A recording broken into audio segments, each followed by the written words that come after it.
afande mkuu wa jeshi, afande IGP Wambura,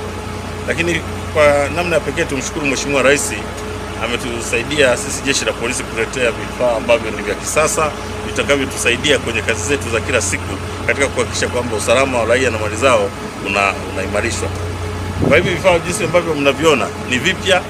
vimetoka kiwandani kwa madhumuni tu ya kuja kuimarisha ulinzi na usalama kwenye mkoa wetu wa Mbeya. Tumepokea magari 4 ambayo yametolewa na afande mkuu wa jeshi kwa mkoa wa Mbeya, na tutaendelea kuyatumia kama ambavyo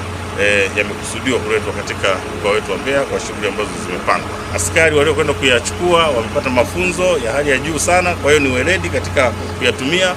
na tunaamini tutayatumia katika kazi za polisi na tutayatunza kwa ajili ya kuhakikisha kwamba yanatusaidia kwa muda mrefu sana katika shughuli zetu za jeshi la polisi.